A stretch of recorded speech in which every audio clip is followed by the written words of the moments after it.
ஏவாள் ஒரு கடவுளுடைய குமாரத்தி அப்படி சொல்லணுமா இல்லையா? அதான நியாயம். பைபிளில் நம்புறதா இருந்தா அப்படித்தான் அவங்க நம்பி இருக்கணும். இதையெல்லாம் விட இன்னொரு ஆளை பற்றி சொல்லப்படுங்க. இதாச்சும் ஆரம்பத்தில் படைச்சதுன்னு சொல்லப்படுங்க. இது இல்லாம இன்னொரு ஆளை பற்றியும் பைபிளில் சொல்லப்படுது. அது பிந்தி, அதாவது ஆதமுக்கெல்லாம் காலத்துக்கெல்லாம் பிந்தி ஒரு ஆள் திடீர்னு முளைக்கிறார். அவர் யாரு? அது சொல்ல எபிரேயர் 7வது அதிகாரத்தில் 1வது வசனம் சொல்லுது. இந்த மெல்கிசேதேக்கு, அவருடைய பேர் மெல்கிசேதேக்கு, இந்த மெல்கிசேதேக்கு சாலேமின் ராஜாவும், சாலேம்ங்கிற ஊர், சாலேமின் ராஜாவும் உன்னதமான தேவனுடைய ஆசாரியனுமாய் இருந்தான். ராஜாக்களை முறியடித்து வந்த ஆபிரகாமுக்கு இவன் எதிர்கொண்டு போய் அவனை ஆசீர்வதித்தான். இந்த மெல்கிசேதேக்கு யாருங்கிறதுக்கு அறிமுகம், பிறந்த விஷயம் பின்னி சொல்லுவேன். இந்த மெல்கிசேதேக்கு எப்படிப்பட்ட ஆள்னு சொன்னா, இப்ராஹிம் நபிக்கு ஆசி வழங்கினாள். இப்ராஹிம் நபி பெரிய நபின்னு முஸ்லிம்கள் நம்புறோம், கிறிஸ்தவர்கள் நம்புறாங்க, யூதர்கள் நம்புறாங்க. எல்லா 3 பெரிய சமயத்தவர்களும் மதிக்கக்கூடிய ஒரு நபி உலகத்தில் இருக்கிறாங்கன்னு சொன்னா அது இப்ராஹிம் அலைஹிஸ்ஸலாத்து வஸலாம் அவங்க தான். அவங்களுக்கே இந்த ஆள் யாரு ஆசி வழங்கி இருக்கிறார்? யாரு? மெல்கிசேதேக்குன்னு அவருடைய பேரு. இவருடைய வரலாறு எப்படி? இவருக்கு தாய் யார் தகப்பன் யாருன்னு கேட்டா அதை பைபிள் சொல்லுது பாருங்க. இவன் தகப்பனும் தாயும் வம்ச வரலாறும் இல்லாதவன். இவன் தகப்பனும் தாயும் வம்ச வரலாறும் இல்லாதவன். அப்ப திடீர் பிறவி பிறந்திருக்காரு.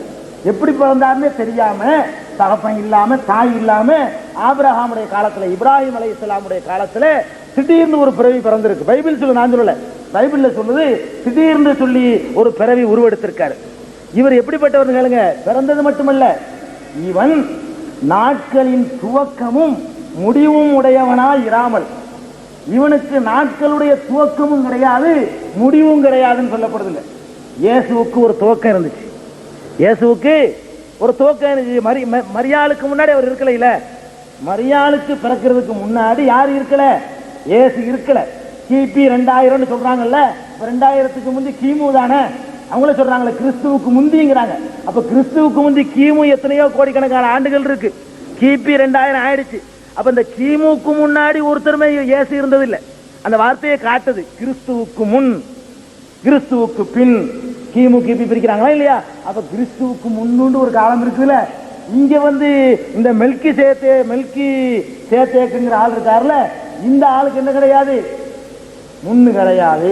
இவன் நாட்களின் துவக்கமும் முடிவும் உடையவனாய் இராமல் தேவனுடைய குமாரனுக்கு ஒப்பானவனாய் என்றென்றைக்கும், இவர் முடிவும் போயிடுச்சு. ஒரு கொஞ்ச நாள், அதாவது மரித்து உயிர்த்து எழுந்தார்னு வச்சுக்கிட்டா கூட 3 நாள் குளோஸ் ஆயிருக்காருல, அல்லது 1.5 நாள் குளோஸ் ஆயிருக்காருல. அது எப்படின்னா சர்ச்சையில் பார்த்துக்கிறோம். 3 நாளா 1.5 நாளாண்டு, 3 நாளா 1.5 நாள் அவர் இணைஞ்சிருக்காரு, இல்லாம இறந்து போயிருக்கிறார். அவங்களை இப்போதைக்கு ஒத்துக்கிட்டு இருக்கிற கோட்பாடு பிரகாரம் அதுல சொல்லப்படுது, என்றென்றைக்கும் ஆசாரியனாக நிலைத்திருக்கிறான் என்று சொல்லி இந்த மெல்கிசேதேக்கு என்பவரை பற்றி எபிரேயர் என்ற ஆகமத்தில் 7வது அதிகாரம் 3வது வசனம் சொல்லுகிறது. அப்ப இது என்ன வழங்குது? அப்ப இந்த ஒரு ஆள், மெல்கிசேதேக்குன்னு ஒரு ஆள் இருந்திருக்காரு. இந்த ஆளுக்கு தகப்பன் கிடையாது, இந்த ஆளுக்கு தாயும் கிடையாது. திடீர்னு அப்ப உண்டாக்கப்பட்டவர், அப்ப உண்டாக்கப்பட்டவரும் இல்லை, அவருக்கு ஆதியிலிருந்து இருந்துகிட்டே இருக்கவர். நல்லா கவனிக்கணும், கடவுள் அம்சம்லாம் அந்த ஆளுக்கு நல்லா பொருந்துது. ஆதமுக்காவது ஒரு ஆரம்பம் இருந்துச்சு. ஒரு நாள் அல்லாஹ் படைச்சான்னு சொல்றோம், அவங்களும் சொல்றாங்க. ஏவாளுக்காவது ஒரு ஆரம்பம் இருந்துச்சு, அதுக்கு முந்தி இல்லாம இருந்துச்சு. இவன் யாருன்னு கேட்டா இவனுக்கு ஆரம்பமே கிடையாது. ஆரம்பமே இல்லைங்கிறது கடவுள் அம்சம், நல்லா கவனிக்கணும். ஆரம்பமே ஒரு ஆளுக்கு இல்லை. அதாவது எப்ப இருக்கிறான்னு கேட்டா அவன் எப்பவும் இருந்துகிட்டே இருக்கிறான். அப்படி சொல்வது கடவுளுக்கு உரிய ஒரு தனிப்பட்ட விசேஷமான ஒரு அம்சம். குர்ஆன்ல எப்படி சொல்லப்படுது? ஹுவல் அவ்வல், அவன்தான் அவ்வல், அவன்தான் எல்லாத்துக்கும் முதன்மையானவன் அப்படின்னு சொல்லப்படுது. இதை இவ்வளவு கடவுள் அம்சம் இந்த மெல்கிசேதேக்கு என்பவருக்கு இருந்திருக்குது. இந்த ஆளுக்கு முடிவும் கூட கிடையாது. இந்த ஆளுக்கு என்ன இல்லை? முடிவும் கூட கிடையாது. அப்ப ஆரம்பமும் இல்லாம, முடிவும் இல்லாம, தாயும் இல்லாம, தகப்பனும் இல்லாம, என்றென்றைக்கும் ஆசாரியனாக நிலைத்து வேற இருக்கக்கூடியவனாக இந்த மெல்கிசேதேக்கு என்பவர் இருந்திருக்கிறார் என்று சொன்னால், அதை பைபிள் சொல்லுது என்று சொன்னா இவரை ஏன் கடவுள்னு சொல்லல? இயேசுவை விட எத்தனை தகுதி இருக்கு? இயேசுவுக்கு இருக்கிறத எவ்வளவு தகுதிங்க இருக்குது? இவ்வளவு தகுதிகளை கொண்ட ஒரு ஆளை கடவுள்னு அவங்க சொல்லல. இந்த ஆளை நாங்களும் அறிமுகப்படுத்தணும், பைபிள் அறிமுகப்படுத்து. இப்படி ஒரு ஆளை இஸ்லாமிய ஒரு ஆளை இல்லை, யாரை பற்றியும் சொல்லப்படலை. பைபிள் அடிப்படையில் நான் பேசினேன். இந்த மாதிரியான ஒரு ஆளை பைபிளை அறிமுகம் செய்து அந்த ஆளை பிடிச்சிக்கிட்டு தேவகுமாரன் முதல்ல சொல்லிட்டு குறைஞ்சபட்சம் இவர் வேண்டாம் அடுத்த குமாரன் சொல்லணும். ஆதாம தேவகுமாரன் ஒத்துக்கணும். முதல்ல குமாரர்னா இந்த அர்த்தத்துல கடவுளுடைய அம்சம் பெற்றவருங்கிற அர்த்தத்துல ஒத்துக்கிறணும். அதுக்கப்புறம் இந்த மெல்கி சேத்தேக்குங்கிற ஒரு ஆளையும் தேவனுடைய குமாரன் ஒத்துக்கிறணும். அதுலயும் வஸ்திரங்களை ஒத்துக்கணும். அதை விட கொஞ்சம் ஸ்டேஜை கொஞ்சம் குறைச்சி கொஞ்சம் அந்தஸ்தை குறைச்சி இவர் கொஞ்சம் அடுத்த அந்தஸ்துல உள்ள தேவகுமாரன் சொல்லணும்.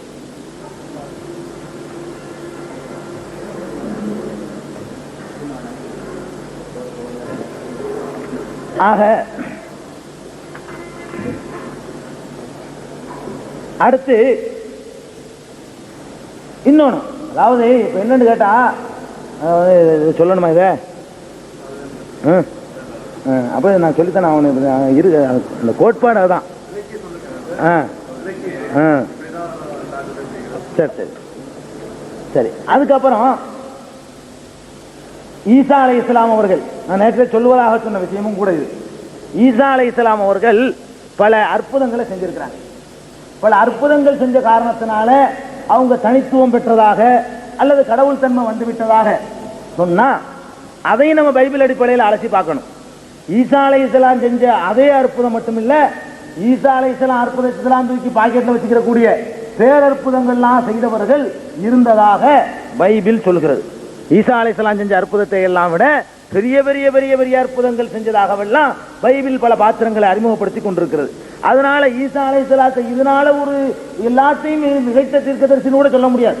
கடவுள் குமார் என்று சொல்ல முடியாது போலவே எல்லாத்தையும் விட மிகைத்த தீர்க்கதரிசின்னு சொல்ல முடியாது. அதையும் நான் சொல்லி காட்டுறேன் அற்புதங்களை.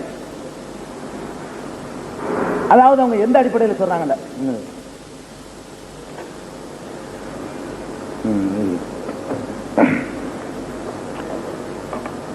தலைவன் ஒருவன் வந்து அவரை பணிந்து, என் மகள் இப்பொழுதுதான் மரித்து போனாள், ஆகிலும் நீர் வந்து அவள் மேல் உமது கையை வையும், அப்பொழுது பிழைப்பாள் அப்படின்னு சொல்லிட்டு ஈசா அலைஹிஸ்ஸலாத்து, அது மரித்ததுக்கு ஆதாரம் சொல்லணும் இல்லையா? ஈசா அலைஹிஸ்ஸலாத்திட்ட வந்து ஒரு ஆள் கேட்கிறாங்க. எப்படி கேட்கிறாங்க? தலைவன் ஒருவன் வந்து அவரை பணிந்து, என் மகள் இப்பொழுதுதான் மரித்து போனால், ஆகிலும் நீர் வந்து அவள் மேல் உமது கையை வையும், அப்பொழுது பிழைப்பால். மத்தேயு 9:18 வசனம். இந்த வசனப்படி மரித்தவர்களை ஏற்று உயிர்ப்பித்திருக்கிறார்னு சொல்லுவாங்க. ஆனா இதுல இதே சம்பவத்தை மார்க் சொல்லும் போது வேற மாதிரி சொல்லிவிடுறாரு. எப்படி சொல்றாரு? என் குமாரத்தி மரண அவஸ்தைப்படுகிறார். அவர் கேட்கிறாரு மத்தையில மரணித்து விட்டாள்னு சொல்லி. மார்க் என்ன சொல்றாருன்னு கேட்டா, என் குமாரத்தி மரண அவஸ்தைப்படுகிறாள், அவள் ஆரோக்கியம் அடையும்படிக்கு நீர் வந்து அவள் மேல் உமது கைகளை வையும், அப்பொழுது பிழைப்பாள் என்று அவரை மிகவும் வேண்டிக் கொண்டான்.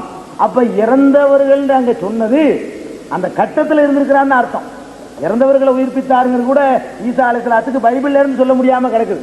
ஏன்னு கேட்டா, ஒரு ஆள் சொல்றாரு இறந்துட்டா பிழைக்க வைங்கன்னு.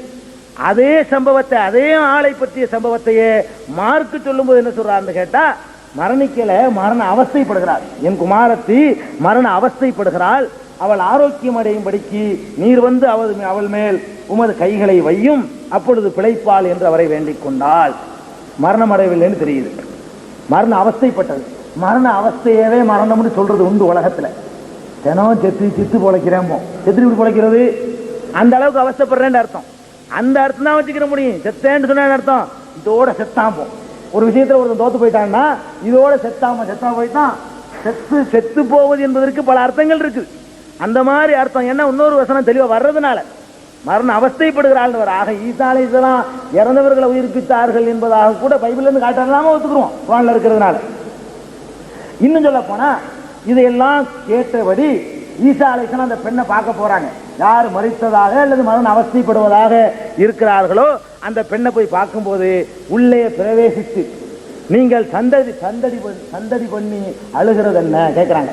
உள்ள போய் அந்த மக்கள்லாம் அழுவிட்டு இருப்பாங்களா இல்லையா? குழந்தை சாவுற தருவாயில கடந்து அழுவாங்க, அல்லது செத்து போனாலும் அழுவாங்க. அதை பார்த்துட்டு கேட்கிறாரு, நீங்கள் சந்தடி பண்ணி அழுகிறது என்ன? பிள்ளை மரிக்கவில்லை, நித்திரையாய் இருக்கிறார். அவர் சொல்றாரு, பிள்ளை மரிக்கவில்லை, மரித்து விட்டால் நான் உயிர்ப்பிக்கிறேன் அவர் சொல்லல. இவர் கையை வைக்கிறதுக்கு முன்னாடி அவர் மரிக்கல. பிள்ளை மரிக்கவில்லை, நித்திரையா இருக்கிறாள் என்றார். மார்க்கு 5:39 இருக்குது. அதையே மத்தேயு அப்படித்தான் சொல்றாரு.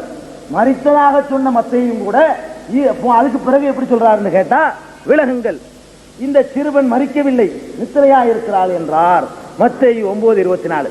ஆக இறந்தவர்களை ஈசா அலைஹிஸ்ஸலாம் உயிர்ப்பித்ததாக பைபிள்ல இருந்து ப்ரூவ் பண்ண முடியாது. நாம நம்புற விஷயம் வேற. ஈசா அலைஹிஸ்ஸலாம் பைபிள்ல இருந்து என்ன உண்மையில மரித்து இருந்தா இந்த வாசகத்தை ஈசா அலைஹிஸ்ஸலாம் சொல்லியிருக்க கூடாது, இயேசு சொல்லக்கூடாது. வேற எந்த வாசகம் சொல்லணும்? மரித்து விட்டால் நான் இப்ப உயிர் கொடுக்க போறேன் அப்படி சொல்லியிருக்கணும். மரிக்கல அவர் பற்றி அவர் மரிக்கவில்லை என்று சொல்லும்போது நம்ம ஏன் மரித்ததை எழுப்பினா நம்ம அர்த்தம் கற்பிக்கணும்? ஈசா அலைஹிஸ்ஸலாம் சொல்றாங்க மரிக்கவில்லை என்று. அப்ப மரிக்கல, அதுக்கு நான் நித்திரையில தான் இருக்கிறா, எழுப்பி தான் விட போறேங்கிறார். ஆக இவ்வளவுதான் இதுல இருந்து விளங்குது. இன்னொரு ஆளு 4 நாளைக்கு பிறகு மரித்ததா சொல்லுவாங்க, அது சொன்னா நம்ம அதுக்கு பதில் சொல்லிக்கிறோம், அது வேற பதில் சொல்லணுங்கிறதுக்காக. அப்ப இதுல நமக்கு தெரியுது, இயேசு ஒரு அந்த பெண்ணு மரித்துட்டாளா மரிக்கலையாண்டு துல்லியமா கண்டுபிடிச்சுக்கிட்டாருன்னு சொல்லலாமே தவிர மரித்தாள உயிர்ப்பித்ததா சொல்ல முடியாது. ஆனா மற்ற சிலர்களை பற்றி சொல்லும் பொழுது மரித்தவர்களையே உயிர்ப்பித்ததாக பச்சையா வருது. இதுல உள்ள உறுதியா சொல்ல முடியல ஈசா அலைஹிஸ்ஸலாத்துக்கு. வேற சில ஆட்களை பற்றி சொல்லும் பொழுது மரித்தவர்களையே உயிர்ப்பித்ததாக பல இடங்கள் சொல்லுது. அதுக்கு சில வசனங்களை நான் சொல்றேன். கர்த்தர் எலியாவின் விண்ணப்பத்திற்கு செவிசாய் தருளினார். கர்த்தர் எலியாவின் விண்ணப்பத்திற்கு செவிசாய் தருளினார். பிள்ளையின் உயிர் அவனுக்குள் திரும்பி வந்தது, அவன் பிழைத்துக் கொண்டான். எலியாண்டு ஒரு ஆளு கர்த்தர்ட்ட விண்ணப்பிக்கிறாரு. அந்த விண்ணப்பத்தை கர்த்தர் கேட்டுக்கிட்டாரு. கேட்டவன என்ன ஆச்சு? ஒரு பிள்ளை இறந்து போயிருக்குது. அப்ப நடக்குது, பிள்ளையின் உயிர் அவனுக்குள் திரும்பி வந்தது. போன உயிர் நல்ல உயிர்ப்பிச்சுக்கார வழங்குது. பிள்ளையின் உயிர் திரும்பி வந்தது, அவன் பிழைத்துக் கொண்டான் என்று 1 ராஜாக்கள் என்ற ஆகமத்தில் 17வது அதிகாரம் 22வது வசனம் சொல்லுது. இதுல இருந்து நமக்கு நல்லா தெரியுது, இறந்த ஆளை எலியா என்பவர் உயிர்ப்பித்திருக்கிறார். இறந்து போன ஒரு ஆளை எலியாங்கிற ஆளு உயிர்ப்பித்திருக்கிறார். எலியா மட்டும் இல்ல, இன்னும் இருக்கு, வரிசையா கேளுங்க. எலிசாண்டு ஒரு ஆளு, அவர் என்ன பண்றாரு? எலிசா கர்த்தரை நோக்கி விண்ணப்பம் செய்து பிள்ளையின் கிட்ட போய் தன் வாயை பிள்ளையின் வாயின் மேலும், தன் கண்கள் அவன் கண்கள் மேலும், தன் உள்ளங்கைகள் அவன் உள்ளங்கைகள் மேல் படும்படியாக பிள்ளையின் மேல் குப்புறப்படுத்திக் கொண்டான். அப்பொழுது பிள்ளையின் உடல் அனல் கொண்டது. அப்பொழுது அந்த பிள்ளை 7 தரம் தும்மி கண்களை திறந்தான். 2 ராஜாக்கள் 4:34. 2 ராஜாக்கள் 4:34 இது இருக்கு. நான் எதுக்கு இப்ப இயேசு கடவுள் இல்லைங்கிறத நான் சொல்றேங்கிறதுக்கு காரணத்துக்கு வணங்கிடணும். இதுல சில பேர் கிறிஸ்தவர்களை இயேசுவை கடவுளா சொல்லாதவங்க இருக்கிறாங்க. ஆனா இன்றைக்கு நேற்று ஜெபம் பண்ணும் பொழுது இயேசுவை கர்த்தராகவே பாவித்து இயேசு கர்த்தர்கிட்டயே பிரார்த்தனை பண்ணி இயேசுட்டையே வேண்டிக் கொண்டு இயேசுதான் உதவி செய்யணும் என்றெல்லாம் சொன்ன ரெக்கார்ட் ஆயிருக்கு. நம்ம பதில் சொல்லிட்டு ஆகணும். எதுக்கெல்லாம் நான் சொல்றேன்னு கேட்டா, இயேசுவே தான் கூப்பிட்டாங்க கர்த்தரை, கர்த்தராகிய இயேசுவை, கடவுளாகிய இயேசுவை என்று சொல்லித்தான் அவங்க ஜெபம் பண்ணாங்க. அதுக்காக வேண்டி அவங்க மறுத்தா பிஞ்சு மறுத்துக்கலாம், அது ஒரு விஷயம். எதுக்கு நான் இதை சொல்றேன்னு கேட்டா, இதெல்லாம் இங்க வைக்கப்பட்டுச்சு, கர்த்தராகத்தான் இயேசுவை அறிமுகப்படுத்தப்பட்டுச்சு, அப்படிதான் படுத்தவும் படுது. ஜெபத்திலே பண்றதா இருந்தாலும் எனக்கு அர்த்தம். அதனால நான் பதில் சொல்ல கடமை இருக்கு.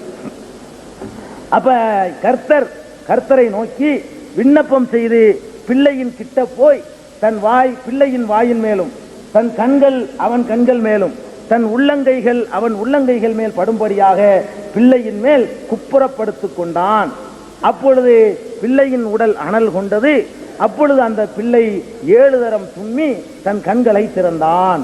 2 ராஜாக்கள் 4:34. அப்ப என்னாச்சு? எலியாவும் இறந்த ஆளை உயிர்ப்பித்திருக்கிறாரு, எலிசாவும் இறந்த ஆளை உயிர்ப்பித்திருக்கிறாரு. இன்னும் கேளுங்க, இதெல்லாம் கூட சாதாரணம். இதுக்கு மேல பயங்கரமான பேர் அதிசயம் ஒண்ணு இருக்குதுங்க. அவர்கள் ஒரு மனுஷனை அடக்கம் பண்ண போகையில், இதுதான் இயேசுடைய அற்புதத்தெல்லாம் தூக்கி சாப்பிடுது. அவர்கள் ஒரு மனுஷனை அடக்கம் பண்ண போகையில் அந்த தண்டை கண்டு பயந்து, அதாவது அடக்கம் பண்ண போறாங்க, கபருக்குள்ள எலும்பு துண்டுலாம் கிடக்குமா இல்லையா, அதுல ஒரு எலும்பு துண்டு கிடந்திருக்கு. அந்த தண்டை கண்டு பயந்து எலிசாவின் கல்லறையில், எலிசாவுடைய கல்லறை, அது எலிசாங்கிற ஆள் மூத்தா போயிட்டாருங்க, அவருடைய கல்லறை, அந்த கல்லறையில ஒரு என்னமோ தண்டு கடந்திருக்கு. அந்த தண்டை கண்டு பயந்து எலிசாவின் கல்லறையில் அந்த மனுஷனை போட்டு விட்டார்கள். அந்த பிரேதம் அதில் விழுந்து எலிசாவின் எலும்புகளின் மேல் பட்டவுடனே அந்த மனுஷன் உயிரடைந்து தன் கால்களை ஊன்றி எழுந்திருந்தான். எலிசா மௌத்தா போன பிறகு கூட ஒரு எலும்பு உயிர்ப்பிச்சுட்டு இருக்கு. இயேசு உசுரோட தான் உயிர்ப்பிச்சிருந்தாரு. இந்த எலிசா உயிரோடு இருக்கும்போது நிறைய பேர் உயிர்ப்பித்தாரு. இந்த ஆளுடைய எலும்புல கொண்டு போய் ஒரு பிணம் பட்ட உடனே அது காலை ஊனிட்டு எந்திரிச்சு நிற்கிறான். இது யார் சொல்றா? நான் சொல்லல, பைபிள் சொல்லுது. 2ஆம் ராஜாக்கள்ல 13வது அதிகாரம் 21வது வசனம் சொல்லுது. இது இயேசுடைய அற்புதத்தோட பெரிய அற்புதம் இல்லையா? ஒருவேளை இயேசு கொஞ்சம் பேரை உயிர்ப்பித்தார்னு சொல்றாங்களே, அதெல்லாம் கூட இந்த எலிசாவுடைய எலும்பு கையில வச்சிருந்திருப்பார் நான் நினைக்கிறேன். எலிசாவுடைய எலும்பு யார் மேலேயாவது பட்டா உயிர்ப்பிச்சிடணும்னு விளங்கிட்டு அந்த எலும்பை கொண்டு கூட உயிர்ப்பித்திருக்கலாம்னு கூட சொல்லலாம் இல்லையா? எலிசாவுடைய எலும்புக்கு அப்படி சக்தி இருக்கா இல்லையா? இதை ஒரு தமாசுக்காக தான் சொல்றேன். சரி, ஏன்னா ஈசாலத்துக்காக நான் சொல்லல. அப்ப 2ஆம் ராஜாக்கள்ல 13வது அதிகாரம் 21வது வசனத்துல எலிசா என்பவருடைய எலும்புல கொண்டு போய் ஒரு உடம்பு பட்ட உடனே, பிணம் பட்ட உடனே பளிச்சுன்னு எந்திரிக்கிறீங்க. என்ன அற்புதம்! இவரை ஏன் கடவுள்னு சொல்லல? இவரை ஏன் பிரார்த்திக்கும் போது இவருடைய தயவையும் வேண்டிக் கொள்ளல? எலிசாவுடைய தயவை ஏன் வேண்டிக் கொள்ளவில்லை? யோசிச்சு பாருங்க.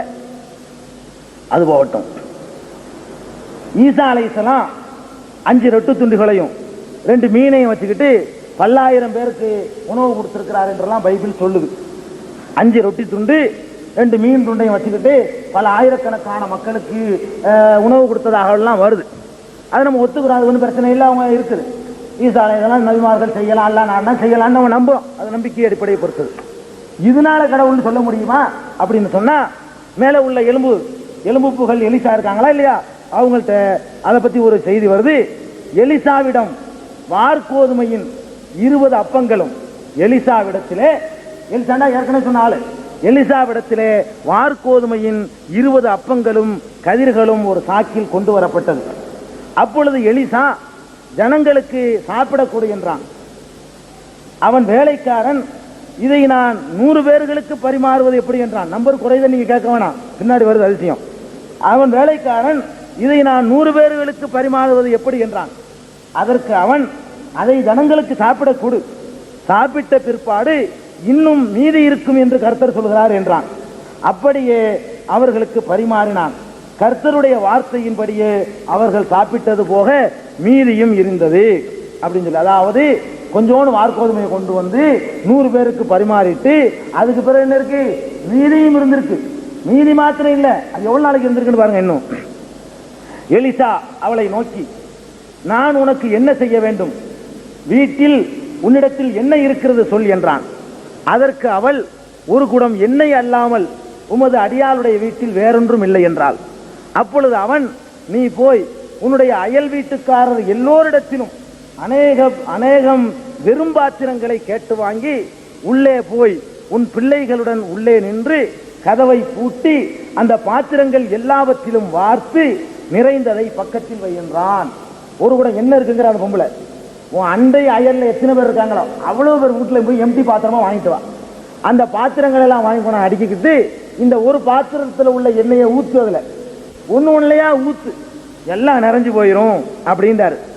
அவ்வாறே எல்லா பாத்திரங்களும் என்ன நிரம்பிருச்சு. செகண்ட் 2ஆம் ராஜாக்கள்ல 4:2-3 சொல்லுது.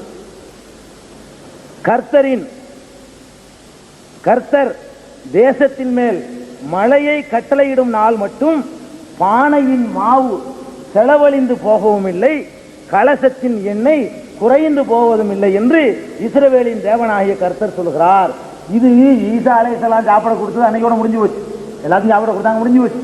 இது ஒரு மழை காலம் வரைக்கும், மழை காலம் வரைக்கும் கலசத்தில் உள்ள மாவு குறையவும் இல்லை, குடத்துல இருந்த எண்ணெய் இது பண்ணவும் இல்லை, தீரவும் இல்லை. இது எவ்வளவு நீடித்த அற்புதம்! கொஞ்ச நேரத்தில் முடிஞ்சு போற அற்புதத்தை விட நாட்பட்ட அற்புதம் செஞ்சு காட்டுக்காரா இல்லையா எலிசா? அப்ப எலிசாவை ஏன் கடவுள் தன்மை உள்ளவரா சொல்லல? ஏன் அவரை பிரார்த்திக்கல? அவர் வருகிறார்னு சொல்லி ஏன் போஸ்டர் ஒட்டல? இயேசு வருகிறார்னு போட்ட மாதிரி எலிசா வருகிறார், எலிசா வருகிறார்னு சொல்லலாமே, அதெல்லாம் சொல்ல காணும். சரி,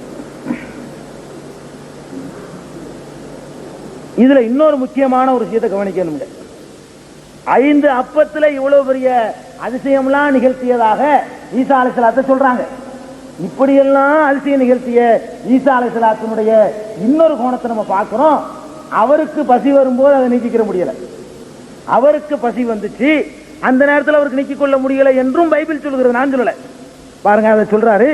காலையில் அவர் நகரத்துக்கு திரும்பி வருகையில், காலையில் அவர் நகரத்திற்கு திரும்பி வருகையில் அவருக்கு பசியுண்டாயிற்று. அப்பொழுது வழி அருகே ஒரு அத்திமரத்தை கண்டு அதனிடத்தில் போய் அதிலே இலைகளை என்று வேறொன்றையும் காணாமல் இனி ஒரு காலம் உன்னிடத்திலே கனி உண்டாகாதிருக்க கடவது என்றார். உடனே அத்திமரம் பட்டு போயிற்று. மத்தேயு 21:18-19 முக்கியமான ஒரு அம்சத்தை கவனிக்கணுங்க.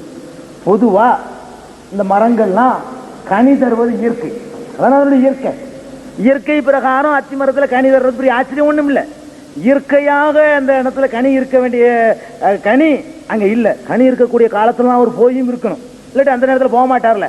கனி இல்லாத காலம், பட்டு போன காலமாக இருந்தா அந்த நேரத்தில் போய் அத்திமரத்துக்கு போனார்னா விவரம் இல்லாத ஆழ்ந்து போயிடும். அப்புறம் அது விவரத்தோடு தான் உள்ள ஆள் நம்ம நம்பணும். அப்ப ஈசா அலைஹிஸ்ஸலாம் ஒரு அத்திமரத்தில் போய் ஏதாவது கிடைக்கும்னு போறாங்கன்னு சொன்னா அத்திப்பழம் கிடைக்கக்கூடிய காலமா இருக்கணும். அப்ப கர்த்தருக்கு பசி உண்டாயிட்டு அவர் அங்க போறாரு. போகக்கூடிய நேரத்தில் அத்திமரத்தும் கூட ஒத்துழைக்கல. கனி தர வேண்டிய அத்திமரம் ஒத்துழைக்கல. இன்னொரு ஆளுக்கு பசி வந்திருக்குது, இதே பைபிள் சொல்லுது. இந்த ஆளுக்கு தலைகீழாக இயற்கை ஒத்துழைப்பு தருது. பாருங்க, இவருக்கு கனி தர வேண்டிய அத்திமரமே கனி தர மறுக்குது. காகம் நமக்கு தெரியுமா, காக்கா. காக்கா என்னங்க செய்யும்? கையில வடைய வச்சிருந்தா பறிச்சுட்டு ஓடி போயிடும். அப்ப காக்காயுடைய குணம் மனுஷன் வந்து பறிச்சுக்கிட்டு போறது. இந்த குணம் உள்ள காக்கா வந்து ஒரு ஆளுக்கு சோறு கொடுத்துருக்கு தினமும். அப்ப மனுஷன் வந்து பறிச்சு கொண்டு போகக்கூடிய காக்கா வந்து மனுஷனுக்கு ஒரு ஆளுக்கு வந்து தினமும் சோறு கொடுத்துட்டு போகுது. கனி தரக்கூடிய அத்திமரம் இவர் கனி கொடுக்க மறுக்குது. எவ்வளவு அதிசயம் பாருங்க. கனி கொடுக்கக்கூடிய இயற்கையான முறையில் கூட இவருக்கு பசி அடங்க மாட்டேங்குது. பறித்து மனிதனுடைய உணவையும் சேர்த்து பறித்து கொள்ளக்கூடிய காக்கை வந்து ஒரு ஆளுக்கு வந்து தினம் உணவு கொடுத்துட்டு போயிருக்கு என்று சொல்லி பைபிள் சொல்லுதுங்க. அது எங்க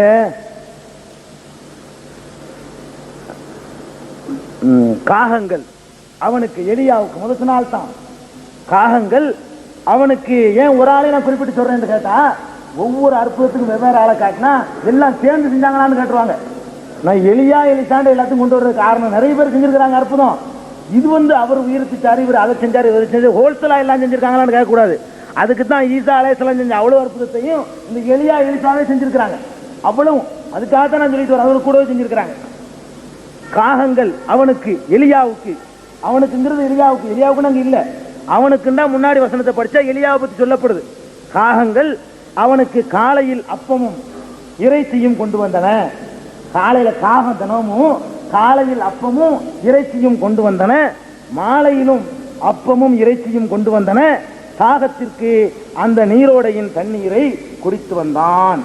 இந்த ஆளுக்கும் பசிச்சு இருக்குது. காகங்கள் வந்து பசிக்கு சாப்பாடு கொடுத்துட்டு போகுது. காகம் யாருக்கா சாப்பாடு கொடுக்குமா? இருக்கிறதையும் பறிச்சுட்டு போகுமா? அதை இறச்சி துண்டை கண்டா லேசில் விட்டுருமா? அப்பத்தை வேண்டா தூக்கி போட்டு போயிடலாம். அப்பத்தையும் இறச்சியும் கொண்டாந்து பக்குவமா கொடுத்துட்டு போயிருக்குன்னு சொன்னா இவர் தாங்க கடவுள், சரியான கடவுள். கடவுள்னு சொல்றதா இருந்தா எலியாவை சொல்லணும். கடவுளுக்கு பசிக்க மாட்டேன் கேட்கக்கூடாது, சரி விஷயம். கடவுளுக்கு பசி இருக்கும் போது அவருக்கு இவ்வளவு ஹெல்ப் பண்ணிருக்கா இல்லையா? இயற்கைக்கு விரோதமா மனிதனுக்கு எதிரியா இருக்கக்கூடியவைகள் எல்லாம் மனுஷனுக்கு ஒத்துழைக்குதுன்னு சொன்னா எலியாவை சொல்லணும். அது மாதிரி இயேசு, ஏன்னா இதெல்லாம் நேற்று சொன்னாங்க, நேற்று நான் பதில் சொல்ற தலைப்பில் இருக்கா சொல்லல. குஷ்டரோகி உயிர்ப்பித்ததால நான் சொல்லுவேன்னு சொல்லியிருக்கேன், அதனால விவரமா நான் சொல்லணும். இயேசு குஷ்டரோகிகளை குணப்படுத்தி இருக்கிறார்னு சொல்றாங்க. சரி, குணப்படுத்தி இருக்கிறார், அதனால கடவுள் தன்மை வந்துருச்சுன்னு அர்த்தமா? நிறைய பேர் குணப்படுத்திருக்கிறாங்களே. ஈசா அலைஹிஸ்ஸலாம் குணப்படுத்தின மாதிரியே நிறைய பேர் இதே மாதிரி குணப்படுத்திருக்கிறாங்க. நிறைய பேரெல்லாம் நான் சொல்ல மாட்டேன், அதே எலியாவை தான் சொல்ல போறேன். அப்பொழுது எலிசா அவனிடத்தில் ஆள் அனுப்பி நீ போய் யோர்தானில் 7 தரம், யோர்தானில 7 தரம் ஸ்நானம் பண்ணு, அப்பொழுது உன் மாம்சம் மாறி நீ சுத்தமாவா என்று சொல்ல சொன்னான். அப்போ இது 2ஆம் ராஜாக்கள்ல 5வது அதிகாரம் 10வது வசனத்தில் இருக்குங்க.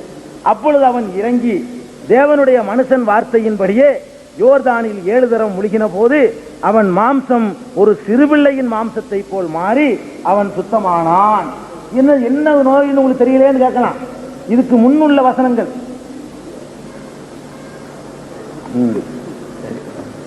அப்ப இந்த குஷ்டரோகிக்கு மூசா அலைஹிஸ்ஸலாமுடைய காலத்திலையும் குணமா இருக்குங்கிறதுக்கு ஒரு ஆதாரத்தை எடுத்துறாரு. இன்னும் நிறைய பேருக்கு ஆயிருக்கு, அதெல்லாம் சொல்லல. நான் சொல்றது ஒரு குறிப்பிட்ட ஆள்கிட்டே சொல்லணுங்கிற காரணம் சொல்லிட்டு இருக்கிறேன். நிறைய இருக்கு அது மாதிரி. சரி, இதுல நோய்க்கு தெரியலையேன்னு நீங்க கேட்கலாம். வேணா முன்னாடி உள்ள வசனத்தை படிச்சு பார்த்தா குஷ்டரோகம் தான் இது. முன்னாடி உள்ள வசனத்துல ஒரு குஷ்டரோகிக்கு தான் இது சொல்லப்படுதுங்க. மொட்டையா நோயின்னு தானே இருக்கு, குஷ்டரோகம் இல்லையே நீங்க கேட்கலாம். குஷ்டரோகத்தை தான் சொல்லப்படுதுன்னு முன்னாடி உள்ள வசனங்கள் தெளிவா சொல்லுது. நான் சுருக்கத்துக்காக சொல்லியிருக்கிறேன், முன்னாடி உள்ள நடுவர் படித்துக் கொள்ளட்டும். அது மாதிரி குருடர்களை பார்க்க செஞ்சாங்க ஈசா அலைஹிஸ்ஸலாம்.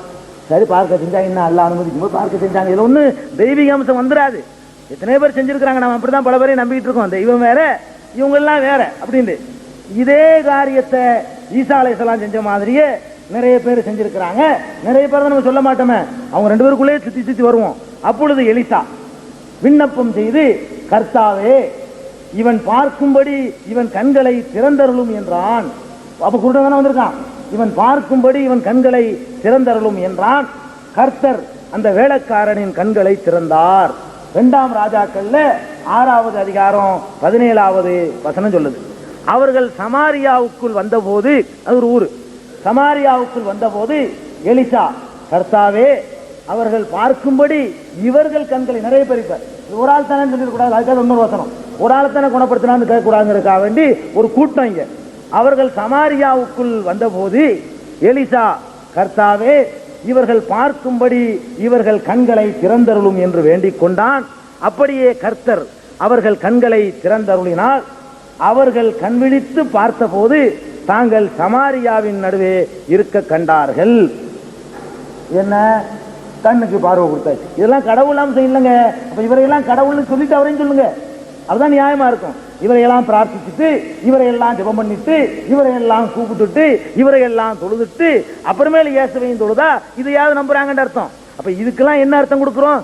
அதெல்லாம் கடவுள்னா என்ன நடக்குங்க, இதனால அவங்கள கடவுள்னு சொல்ல முடியுமா அப்படின்னு அர்த்தம் கொடுத்தா அதே மாதிரி இயேசுவும் கொடுத்துட வேண்டியதான். அதுக்காகத்தான் நான் இந்த வசனங்களை எல்லாம் சொல்லி காட்டிட்டு இருக்கிறேன். அது மாதிரி ஆற்று கடைக்க இயேசு தண்ணீரில் நடந்தார். ஆற்றுல தண்ணீர் நடக்க முடியுமா? தண்ணிக்கு மேல ஏறி நினைஞ்சிருக்காரு, இயேசு நடந்திருக்கிறார் என்றெல்லாம் வருது. அப்படின்லாம் கேட்க முடியாது. ஆற்றுல தண்ணீர் நடந்தா ஆற்றுலையே மூசா அலைஹிஸ்ஸலாத்தை பொறுத்த வரைக்கும் ஆற்றை கடந்து எல்லாத்தையும் சேர்த்தே காப்பாற்றிருக்கிறாங்க. இது மாதிரி எத்தனை அற்புதங்கள் அவங்க சொன்னாலும் சரிதான், இந்த அற்புதங்கள்னால ஒரு ஆள் கடவுள் ஆக முடியாது. ஆமா, 2 ராஜாக்கள்ல 6 வசனத்துல இரும்பு மிதக்க செய்த வசனம் கூட இருக்கு. இரும்பே மிதந்திருக்கு. இரும்புனா கப்பல் செஞ்சு இல்ல, இரும்பு கோடாலி மிதந்திருக்கு. கப்பல் மாதிரி செஞ்சா மிதக்குமேன்னு கேட்கலாம் நீங்க. இரும்பு கோடாலிய மிதக்க வச்சதாக 2 ராஜாக்கள் 6 வசனம் சொல்ல இருங்களேன், படிச்சிருந்தோம்ல. 2 ராஜாக்கள் 6.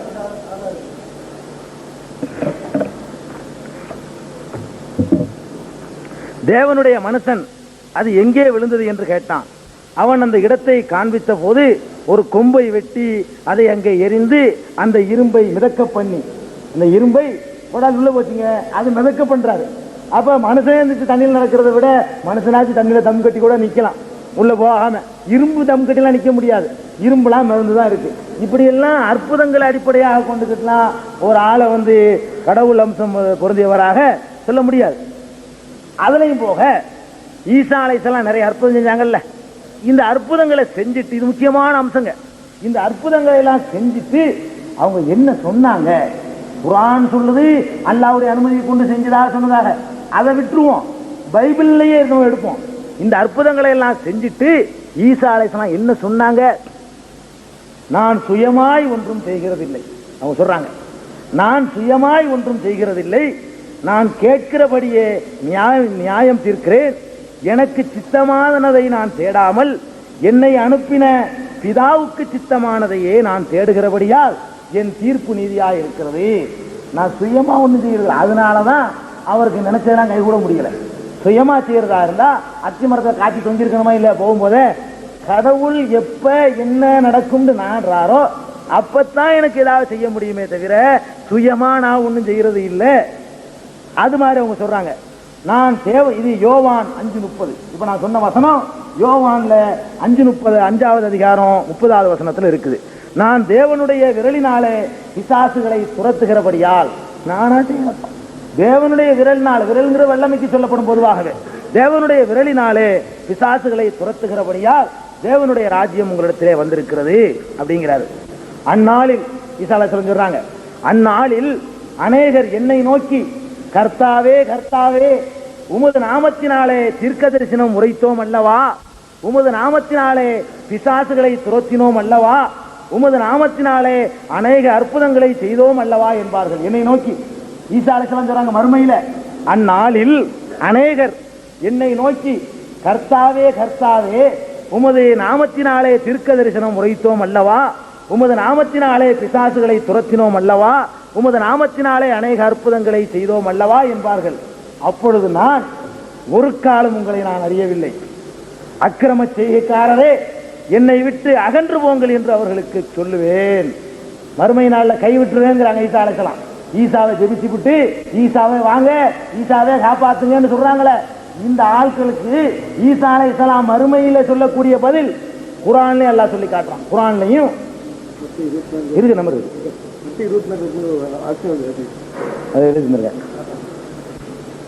இத பாருங்க, குர்ஆன்லயே அல்லாஹ் சொல்லி காட்டுறான். இது கால அல்லாஹு யா ஈஸா இப்னு மரியம், நம்பர் எடுங்க.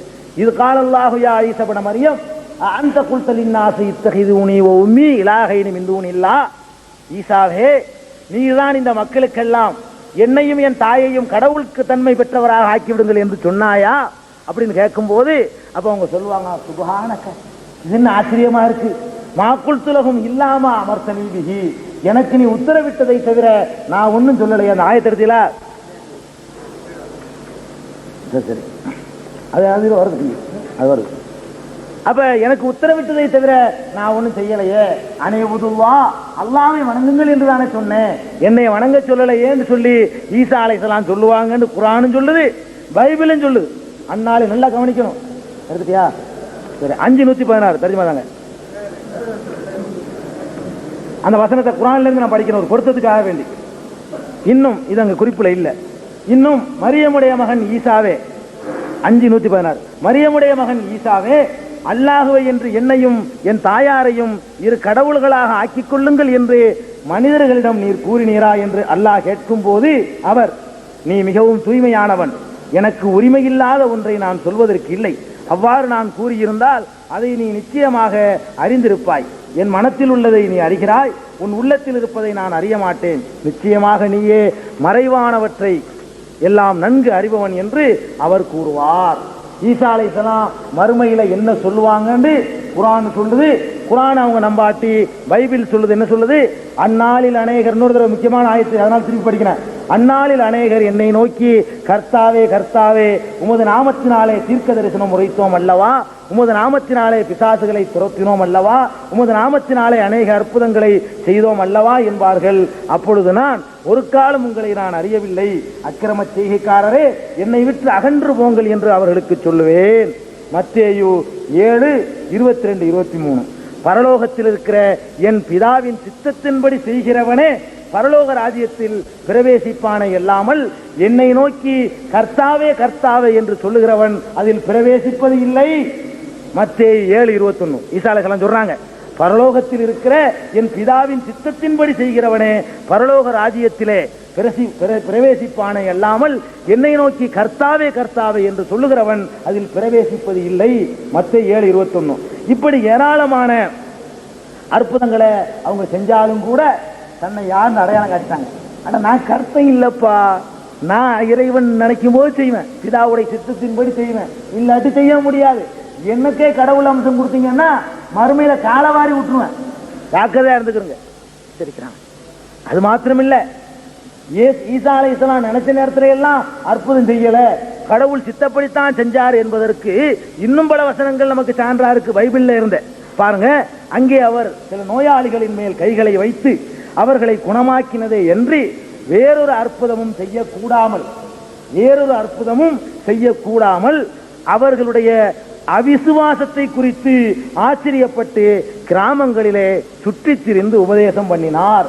மார்க் 5:6 இது இருக்கு, மார்க்ல இருக்குது. ஒரு இடத்துக்கு போறாரு, அவர் என்ன பண்றாரு, சில நோயாளிகளின் மேல் கை வைத்து அவர்களை குணமாக்கியதை என்று வேறொரு அற்புதமும் செய்யக்கூடாமல் வேற ஒன்று செய்ய நிறைய நாளுக்கு எதிர்பார்த்து வந்திருக்கிறாங்க பல நோயாளிகள். இவர் சில நோயாளிகளை மட்டும் குணப்படுத்திருக்காரு, மற்ற சரக்கு ஒன்றும் செய்யல. அப்ப அந்த மக்கள்லாம் என்ன செஞ்சிருக்கிறாங்க, அவிசுவாசம் கொண்டார்களாம். விசுவாசம் கொள்ளல அவங்க. அவிசுவாசம் என்ன அர்த்தம், எதிர்பார்த்துக்கு உள்ளது. அவர்கள் விசுவாசம் கொள்ளாம போயிட்டாங்களாம். அப்ப அவங்க ரொம்ப எதிர்பார்த்திருக்காங்கன்னு விளங்குது. அவங்க எதிர்பார்த்ததையே இவர் செஞ்சிருந்தாருன்னு சொன்னா அவங்களுடைய விசுவாசம் அதிகமாக இருக்கும்னு சொல்லியிருக்கணும். இவர் இந்த குணப்படுத்துறதை தவிர வேற ஒன்றும் செய்யல. நல்லா கவனிங்க, வரல முக்கியமான வசனம் இது. அங்கே அவர் என்ன, அவர் நினைச்சதெல்லாம் செஞ்சாருங்கிற மாதிரி சித்தரித்திட்டு இருக்கிறாங்க. கையை வச்சா குணமாயிரும், காலை வச்சா குணமாயிரும், நினைச்சேன் இப்படி எல்லாம் கிடையாதுன்னு பைபிள் சொல்லுதுங்க. அங்கே அவர் சில நோயாளிகளின் மேல் கைகளை வைத்து அவர்களை குணமாக்கியதை என்று, அதுவும் சில நோயாளிகள் அவர்களை குணமாக்கியதை என்று வேறொரு அற்புதமும் செய்யக்கூடாமல் அவர்களுடைய அவிசுவாசத்தை குறித்து ஆச்சரியப்பட்டு கிராமங்களிலே சுற்றி திரிந்து உபதேசம் பண்ணினார். என்ன தெரியுது, இருந்து நினைச்சதெல்லாம் அவர் செய்யல, ரொம்ப எதிர்பார்த்து இருந்தும் கூட செய்யல, எதை செய்யறதுக்கு அந்த நேரத்தில் அனுமதி கொடுக்கிறானோ அதை செஞ்சிருக்கிறாரு. ஆக கர்த்தர்ட்ட தான் எல்லா பவரும் இருக்குது, எந்த சந்தேகமும் இல்லை. இன்னும் சொல்ல போனா இன்னும் சில நேரத்தில் அவர்கிட்ட அற்புதம் கேட்டிருக்கிறாங்க. அந்த அற்புதம் கேட்கும் போது அவரை கடவுள் நிலைக்கு, நேற்று கூட நான் விசாரம் செஞ்சிருக்கேன்னா இல்லையா, அதுக்கு அந்த வசனத்தை வாசிக்க போறேன். அதுக்கு நானே கூட அர்த்தம் சொல்லிடுவேன். அதுல வருது பாருங்க, வேத பாரகரிலும் பரிசேயரிலும் சிலர் அவரை நோக்கி, போதகரே, உம்மால் ஒரு அடையாளத்தை காண விரும்புகிறோம் என்றார்கள். உம்மால் ஒரு அடையாளத்தை காண விரும்புகிறோம் என்றார்கள்.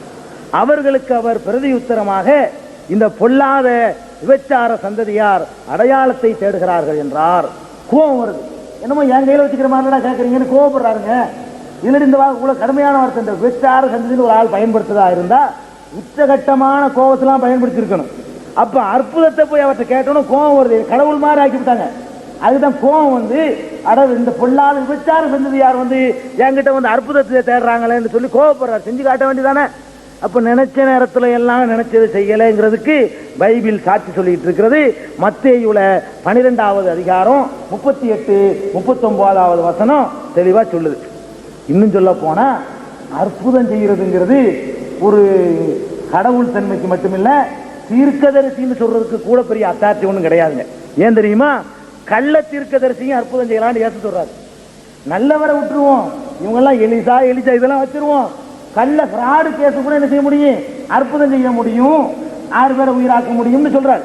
பாருங்க, கள்ள கிறிஸ்துகளும் கள்ள தீர்க்கதரிசிகளும் எழும்பி கூடுமானால் தெரிந்து கொள்ளப்பட்டவர்களையும் வஞ்சிக்கத்தக்கதாக, தெரிந்து கொள்ளப்பட்டவர்கள் தான் நல்ல ஆளுங்க, அந்த ஆட்களையும் கூட வஞ்சிச்சு வாங்கலாம். யாரு, கள்ள தீர்க்கதரிசி. ஏசு சொல்றாரு, கள்ள கிறிஸ்துகளும் கள்ள தீர்க்கதரிசிகளும் எழும்பி கூடுமானால் தெரிந்து கொள்ளப்பட்டவர்களையும் வஞ்சிக்கத்தக்கதாக பெரிய தேவ அடையாளங்களையும் அற்புதங்களையும் செய்வார்கள்.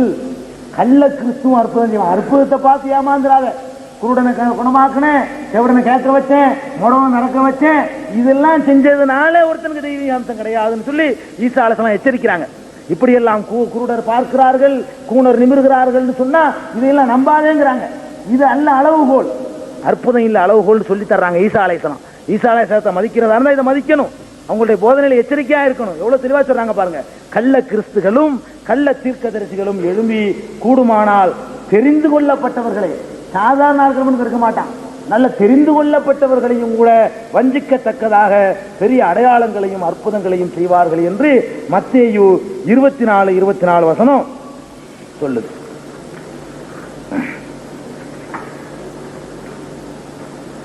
இதெல்லாம் பாருங்க.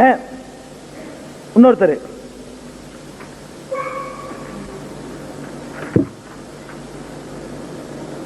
உங்களுடைய வலது பக்கத்துல என்னை உட்கார வைக்கிறதுக்கு நீங்க தான் கடவுள்கிட்ட இது பண்ணணும், நீங்க தான் அதுக்கு உதவி செய்யணும்னு ஒரு ஆள் கேட்கும் போது அப்ப இயேசு சொல்றாரு, ஆயினும் என் வலது வாரிசத்திலும் என் இடது வாரிசத்திலும் உட்கார்ந்திருக்கும்படி அருளுவது என் காரியம் அல்ல. என் வலது பக்கம் நீ உட்கார்ந்துக்க, என் இடது பக்கத்தில் நீ உட்கார்ந்துக்க சொல்லுவது என் காரியம் அல்ல, என் பிதாவினால் எவர்களுக்கு அது ஆயத்தம் பண்ணப்பட்டிருக்கிறதோ அவர்களுக்கே அது உரியது என்றார். மத்தேயு 20:23, மார்க்கு 10:40. என்ன தெரியுது, அவர் அழகா ஈசா அலைஹிஸ்ஸலாத்தை பொறுத்த வரைக்கும் தன்னுடைய இறைவன் கொடுத்த கடமையை அழகா முடிச்சுட்டு போயிட்டாங்க. கொஞ்சம் கூட குறைக்கல, கொஞ்சம் கூட கூட்டல.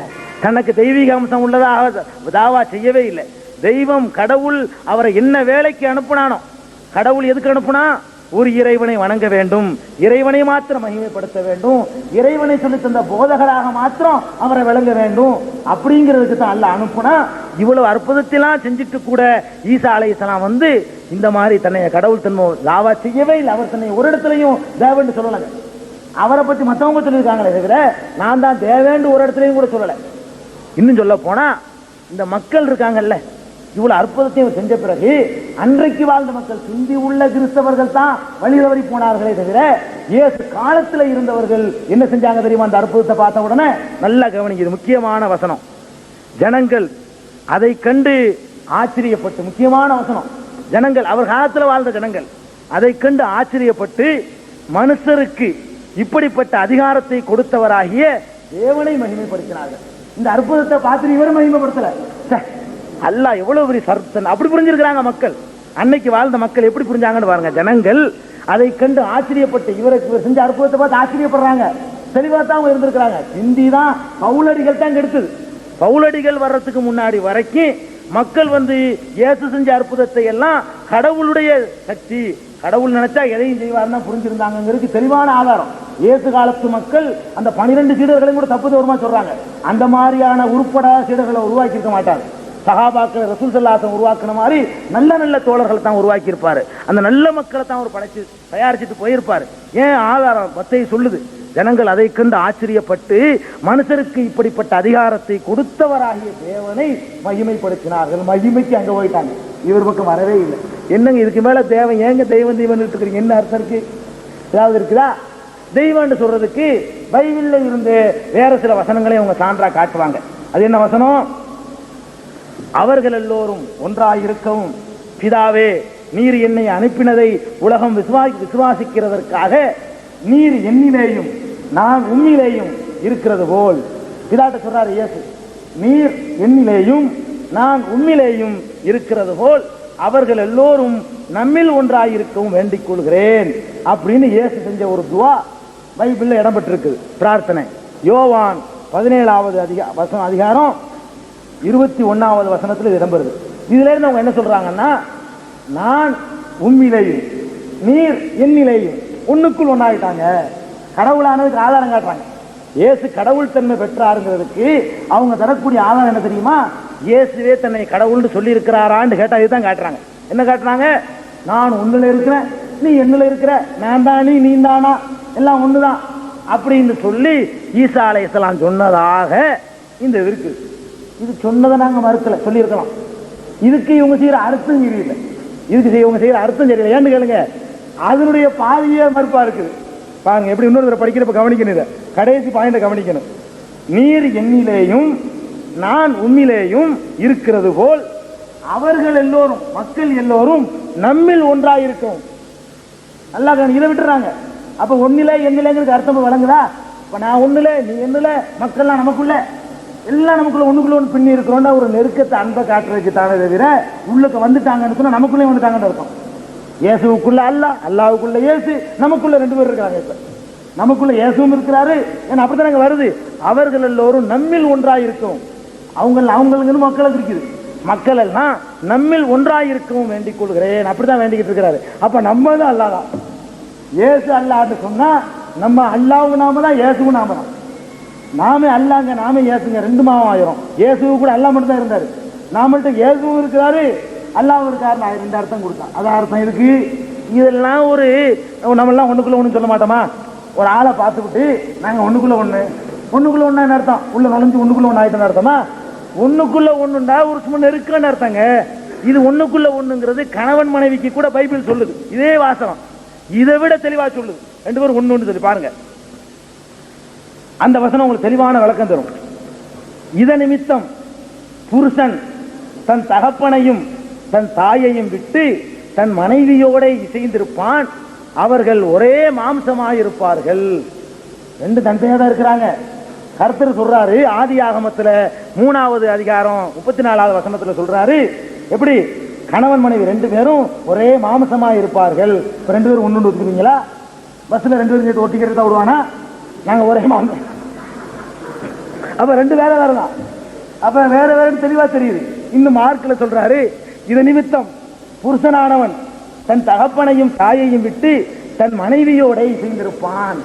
புருஷன், இது புதிய ஏற்பாடு சொல்லுது, புருஷன் தன் தகப்பனையும் தாயையும் விட்டு தன் மனைவியோட சேர்ந்திருப்பான், அவர்கள் இருவரும் ஒரே மாமிசமாய் இருக்கு. கவனிக்கணும், மார்க் நல்லா அழுத்தி சொல்றாரு, அவர்கள் இருவரும் ஒரே மாம்சமாய் இருக்கிறார்கள். இவ்விதமாய் அவர்கள் இருவராய் இராமல், நல்லா கவனிக்கணும், அவர்கள் இருவராய் இராமல் ஒரே மாம்சமாய் இருப்பார்கள். கணவன் மனைவி ரெண்டு பேர் அல்ல, ஒரு ஆள் தான் சொல்லப்படுது. இந்த ஒரு ஆளுக்கு என்ன அர்த்தம் செய்வீங்க? அந்த அர்த்தம் தான் அங்கேயும் செய்யணும். நான் உன்னிலையும் நீ என்னிலையும் சொன்னா அதுக்கு என்ன அர்த்தம்? ஒரு நமக்குள்ள ஒரு நான் உன்னை நேசிக்கிறேன், நீ என்னை நேசிக்கிற, அவ்வளவுதான் இருக்கும். கணவன் மனைவி ஒன்னா இருப்பாங்க, என்ன அர்த்தம்? கணவன் புருஷனை நேசிப்பான், கணவன் மனைவியை நேசிப்பான், மனைவி கணவன் நேசிப்பா. இதனது அர்த்தம். இந்த அர்த்தத்துல சகஜமா பயன்படுத்தப்படுது பைபிள்ல. நானா சொல்றேன், இதை பைபிள் தான் சொல்லுது. ஒரே மாமிசம், ரெண்டு பேர் ஒண்ணு இல்ல, ரெண்டு பேரும் ரெண்டு இல்ல, ரெண்டு ஒண்ணு தான், ஒரே மாமிசம் தான். இது மார்க்கு 10வது அதிகாரம் 7, 8வது வசனத்துல சொல்லப்படுது. அப்ப இதையெல்லாம் வச்சுக்கிட்டு தேவன் ஒரு ஆதாரம் சொல்ல முடியாது அப்படின்னு சொன்னா இதை சொல்லணும். கணவன் மனைவி ரெண்டு பேரும் ஒண்ணு எல்லாத்திலையும் ஒத்துக்கணும், ரெண்டு பேரும் ஒண்ணு எல்லா விஷயத்திலும் ஒத்துக்கணும். அது மாதிரி அவங்க நடத்துற எல்லாத்திலையும் ஒன்னா தான் கருதுவோம். அதுக்கு ஒத்துக்கிட்டாங்கன்னா இதையும் ஒத்துக்கலாம். அதுக்கடுத்து இயேசுவே ஆண்டவர்னு சொல்லி இருக்கிற பல இடங்கள்ல பைபிளே சொல்லுது.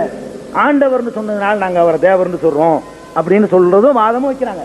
இது எதுக்கு சொல்றாங்கன்னு கேட்டா நாம கேட்கிறோம், ஏப்பா இயேசு தன்னை கர்த்தர்னு எங்கேயாவது சொன்னாரா?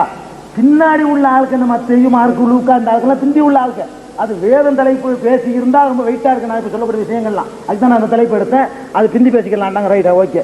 அப்ப அந்த வேதத்தை தலைப்பு நான் பிந்தி சொல்றேன். இந்த மத்தேயு மார்க்கு லூக்கா இவங்கெல்லாம் யோவான் எல்லாம் பிந்தி உள்ள ஆளுக்கு, அவங்களே ஒத்துக்கிறாங்க எப்ப எழுதப்பட்டுச்சுங்கிறத. இயேசுவே அவர் காலத்திலேயே அவர் தன்னை தேவண்டோ கர்த்தனோ சொன்னதே இல்லை, ஒரு காலத்திலும் சொன்னதில்லை, பிந்தி உள்ள ஆளுக்கு தான் சொன்னாங்க. இப்படி நம்ம கேட்கும்போது இல்லை, ஆண்டவரேண்டவரை கூப்பிட்டு இருக்கிறாங்க. சரி, ஆண்டவரேன்னு தானே கூப்பிட்டு இருக்கிறாங்க. ஆண்டவரேண்டு யார் யாரெல்லாம் கூப்பிட்டுருக்காங்கன்னு பாருங்க. ஆண்டவரேண்டு, ஆண்டவருங்கிற வார்த்தையும் கூட கடவுளுக்கு சொல்றது இல்லைங்க. தலைவனை ஆண்டவருமா அந்த காலத்துல தலைவனை பிடிச்சி ஆண்டவன் சொல்லுவோம், என் ஆண்டவா அப்படின்னு சொல்லுவோம் போல இருக்கு. அந்த காலத்துல அந்த பாஷையில மூல பாஷையில எப்படி தெரியல. ஆண்டவரே என்று சொல்லி ஏராளமான ஆட்கள் சொல்லப்படுறாங்க பைபிள்ல. புருஷன் ஆண்டவன் சொல்லப்படுது, நாட்டு தலைவன் ஆண்டவன் சொல்லப்படுது. இப்படி பலவிதமான ஆட்கள் ஆண்டவர்ங்கிற பதத்தால் அழைக்கப்படும் போது அவங்களையே கடவுள் அந்த இடத்துல செய்யறது இல்லை. அப்போ ஒரு மனைவிக்கு கணவன் கடவுளா? மனைவி கணவன் ஆண்டவரேன்னு இருக்கா பாருங்க ஆதாரத்தை. அப்பொழுது அவனுடைய ஊழியக்காரர் அவனை நோக்கி அவனுடைய என்று சொல்ற இடம் தாவூத் அலைஹிஸ்ஸலாத்தை ஞாபகம் வச்சுக்கிறீங்க. அப்பொழுது அவனுடைய ஊழியக்காரர் அவனை நோக்கி ராஜ சமூகத்தில் நின்று அவருக்கு பணிவிடை செய்யவும் ராஜாவாகிய எங்கள்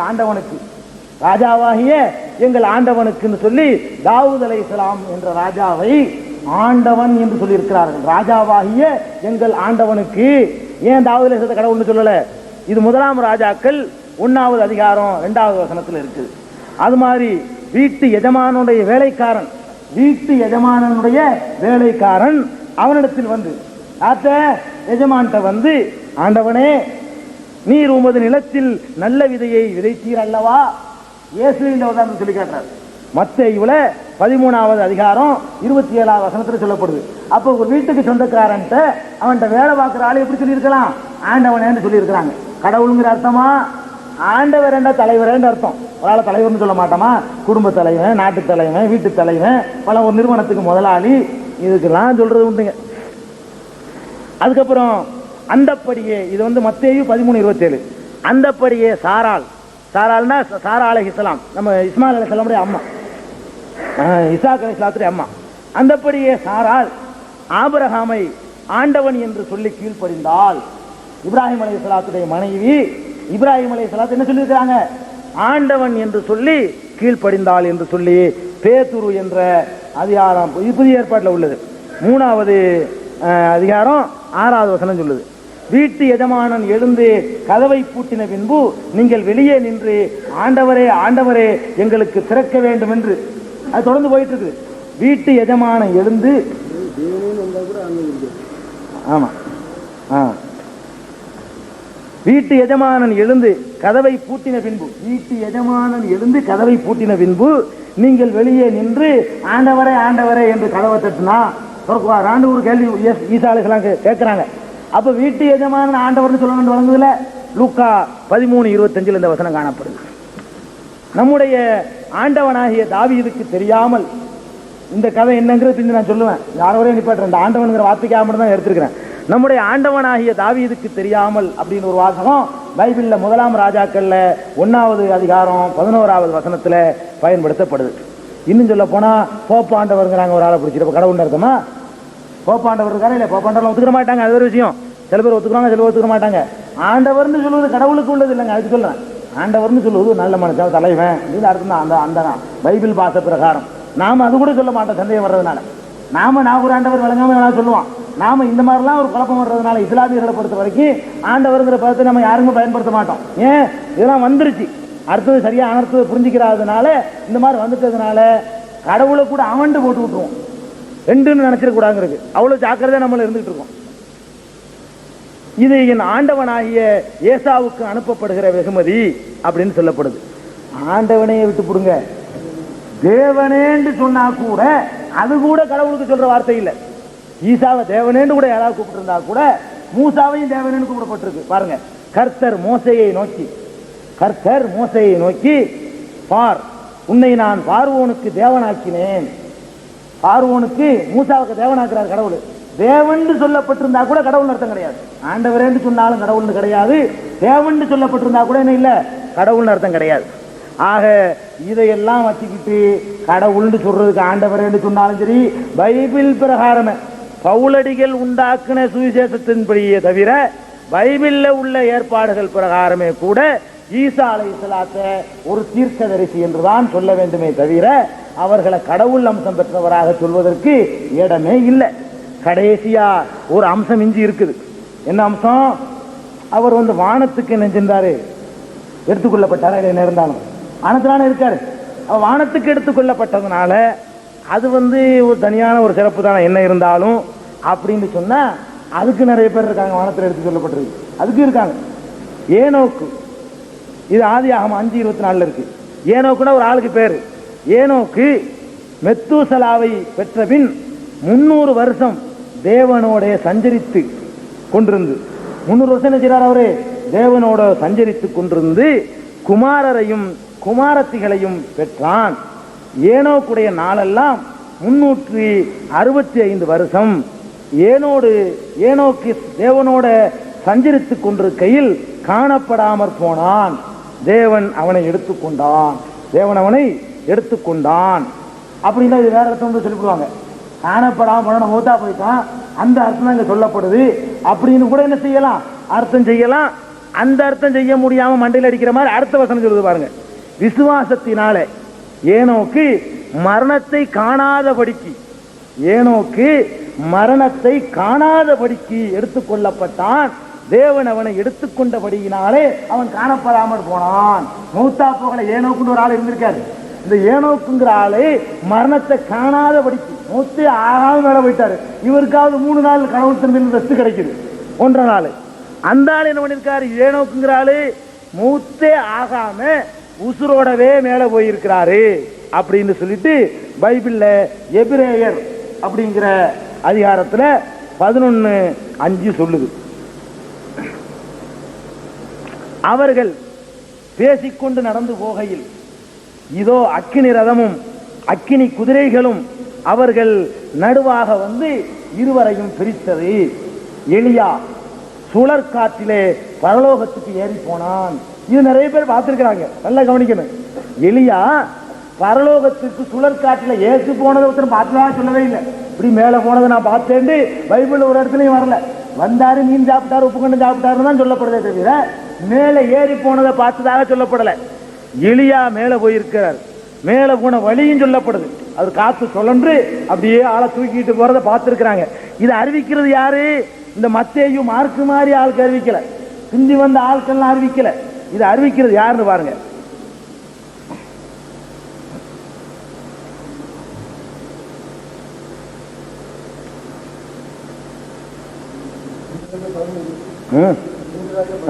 எலிசா இல்ல அதுல தான் வருது. அதாவது இது 2ஆம் ராஜாக்கள்ல 2:11 வருது. இத சொல்றவர் யார் தெரியுமா? எலியா எலியா சுழற்காட்டுல போனார்னு சொல்றது யாருன்னு கேட்டா எலிசா சொல்றாரு. நல்லா கவனிக்கணும். எலியா போனார்னு சொல்லக்கூடிய ஆளு எலிசாவாக்கும். எலும்பு புகழ் எலிசா. அப்ப அறிவிக்கக்கூடிய ஆள் சரியான நம்பிக்கையான ராவி, இது நம்பிக்கையான அறிவிப்பாளர். இந்த மத்தேயு மார்க்கு மாதிரி ஈசாவுக்கு பிந்தி வந்த ஆளுக்கு கிடையாது. அப்ப வானலோகத்துக்கு சுழற்காட்டுல ஏறி போனார் எலியா என்று எலிசா சொல்றாரு. அப்ப எவ்வளவு வெயிட்டானதா இருக்கும், உண்மையானதா இருக்கு. அப்ப எலியா மேல அப்படி உசுரோட அப்படி ஏறி போயிருக்கிறாரு. அதை எலிசா சொல்றதாகத்தான் அந்த அதிகாரமே சொல்லுது. 2ஆம் ராஜாக்கள் 2:11 முன்பின் படிச்சோம்னா அதை அறிவிக்கிறது எலிசா. அப்ப பலமான சாட்சியத்தோட நிரூபிக்கப்பட்டது. ஏனோக்கும் போயிருக்கிறாரு மரணத்தை காணாதபடிக்கு, எலியாவும் போயிருக்கிறாரு. ஏன் மரணத்துக்கு பிறகு போனவரை விட மரணத்தை காணாதபடிக்கு போவது கடவுள் தன்மைக்கு ரொம்ப நெருக்கமானது இல்லையா? மரணிக்கிறது என்பதே ஒரு பலவீனம் தானே, என்ன இருந்தாலும் மனித பலவீனம் தானங்க. மரணிக்காம இருக்கிறதான இறைத்தன்மைக்கு ஒத்தது. அப்ப மரணிக்காமலேயே உயிரோட மேல போயிருக்கிறாங்களே, அந்த எலியாவையும் அந்த ஏனோக்கையும் ஏன் கடவுள்னு சொல்லல? புரியல, பைபிள புரியல. பைபிள்ல உள்ள கருத்தை சரியா புரிஞ்சா, சேர்த்தது எது ஒரிஜினல் எதுன்னு பிரிச்சறிஞ்சு புரிஞ்சுக்கிட்டா இந்த கோட்பாட்டுக்கு ஈசாலுக்கு சம்பந்தமே கிடையாது. நீங்க சொல்லப்பட்ட கோட்பாடு சரி. இன்னொரு முக்கியமான விஷயம் பரிசுத்த ஆவி. என்ன இருந்தாலும் ஈசா அலைஹிஸ்ஸலாம் பரிசுத்த ஆவியால் நிரப்பப்பட்டிருந்தார். நேத்து சொல்லுவேன்னு சொன்னா இல்லையா? பரிசுத்த ஆவியால் நிரப்பப்பட்டிருந்தார்னு சொல்றாங்க. ரைட். பரிசுத்த ஆவியால் நிரப்பப்பட்டதுனால கடவுள் ஆயிர முடியுமா? கடவுள் தன்மையில கொஞ்சமாச்சு கடவுளை வந்துருமான்னு கேட்டா வராது. வரும்னு சொன்னா இந்த பரிசுத்த ஆவி பட்டியல் நிறைய தர்றேன், இவ்வளவு வரையும் கடவுள்னு சொல்லணும். அவன் கர்த்தருக்கு முன்பாக பெரியவனாயிருப்பான். இங்க அவன் சொல்வது யோவானை பற்றி, யஹ்யா அலைஹிஸ்ஸலாத்தை பற்றி. அவன் கர்த்தருக்கு முன்பாக பெரியவனாயிருப்பான். திராட்சை ரசமும் மதுவும் குடியான். தன் தாயின் வயிற்றில் இருக்கும்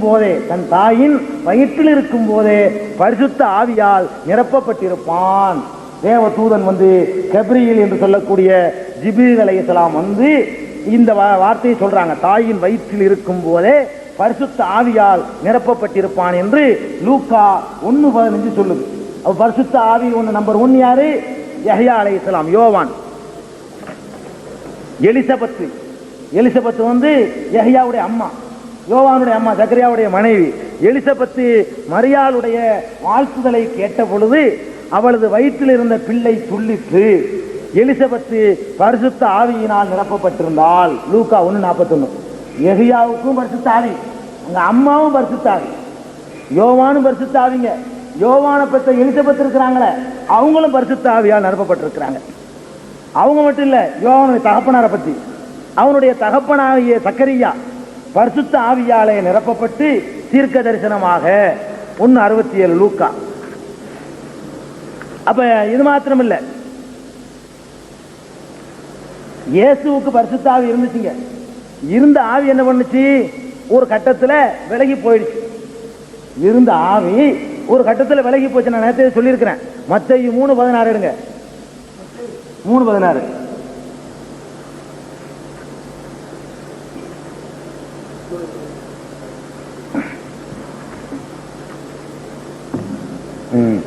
இயேசு ஞானஸ்நானம் பெற்று ஜலத்திலிருந்து கரையேறின உடனே இதோ வானம் அவருக்கு திறக்கப்பட்டது. தேவ ஆவி புறாவை போல் இறங்கி தம்மேல் வருகிறதை கண்டார். அப்ப கற்பத்தில் இருந்த பரிசுத்த ஆவி போயிட்டு மறுபடியும் ஞானஸ்நானம் பெற்றோன்னா வந்திருக்கு. யோவானுக்கு இருந்துகிட்டே இருந்திருக்கு, விலகி போனதாக ஒரு குறிப்பையும் காண முடியல. அது மாத்திரமல்ல, இயேசு தம் சீடர்களை நோக்கி சொல்றார் பாருங்க, பேசுகிறவர்கள் நீங்கள் அல்ல, உங்கள் பிதாவின் ஆவியானவரே உங்களில் இருந்து பேசுகிறார். நீங்க பேசுற சத்தியமா இருந்தா பேசுறது நீங்கள் அல்ல, உங்கள் பிதாவின் ஆவியானவரே பேசுறார். நம்மளும் பரிசுத்த ஆவிதான். சத்தியத்தை பேசினா நம்மளும் யாருதான்? பரிசுத்த ஆவிதான். பரிசுத்த ஆவிங்கிறது அதான் உண்மையை பேசுறதுன்னு சொல்றது, அவ்வளவுதாங்க. பரிசுத்த ஆவினா உண்மையை சத்தியத்தை எடுத்து சொல்றது சொல்லப்படக்கூடிய வார்த்தை. அப்பொழுது சிமியோன் என்னும் பெயர் கொண்ட ஒரு மனுஷன் எருசலேமிலே இருந்தான். அவன் நீதியும் தேவபக்தியும் உள்ளவனாயும் இஸ்ரவேலின் ஆறுதல் வர காத்திருக்கிறவனாயும் இருந்தான்.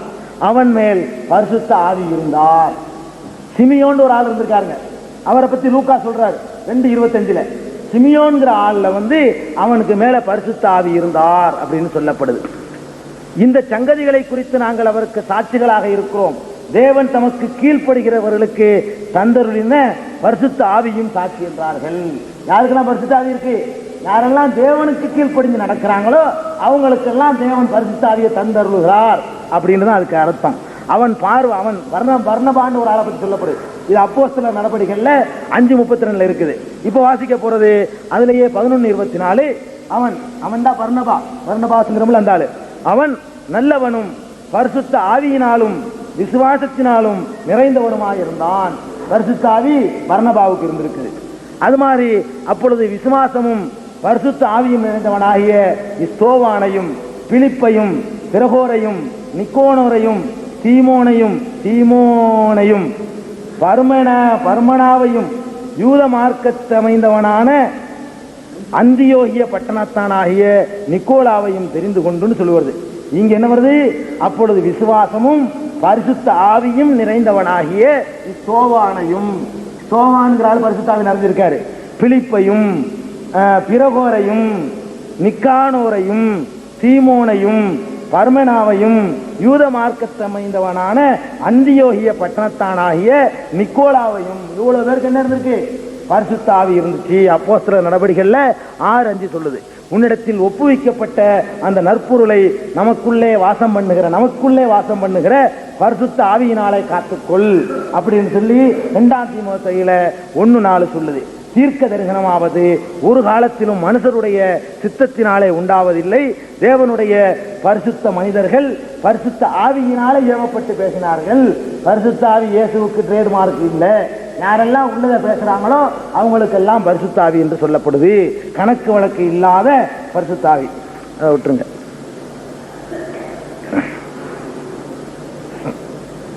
பாருங்க, இயேசுட்ட கடவுள் தன்மை இல்லைங்கிற வரிசை நான் பட்டியல் போட்டு மடமடன்னு முடிச்சிடுறேன். எத்தனை மணிக்கு ஆரம்பிச்சது? 5 நிமிஷம் இருக்கா? கடவுள் என்பவரை சிலரால் காண முடியாதுன்னு பைபிள் சொல்லுதுங்க. எப்படி? கடவுளை ஒருவனும் ஒரு காலும் கண்டதில்லை. யோவான் 1:18. இயேசுவை பல்லாயிரம் மக்கள் பார்த்திருக்கிறார்கள். கடவுளா இருந்தா யாரும் பார்த்திருக்க முடியாது. பல்லாயிரம் மக்கள் பார்த்திருக்கிறாங்க. கடவுளுடைய இலக்கணம் யாரும் காணாம இருக்கணும். அப்ப காணாம இருக்கணும்னு பைபிளை இலக்கணம் சொல்லுது. இயேசு எப்போது காணப்பட்டாரோ, இறந்த பிறகு கூட மறுபடியும் உயிர் திறந்து கூட நம்புனா அப்பவும் காணப்பட்டுட்டாரு. அதனால அவர் கடவுள் இல்லை. அது மாதிரி கடவுளுக்கு மாம்சமோ இரத்தமோ எலும்போ இருக்க முடியாது. இந்த தகுதியும் பைபிளே சொல்லுதுங்க. தேவன் ஆவியாக இருக்கிறார். யோவான்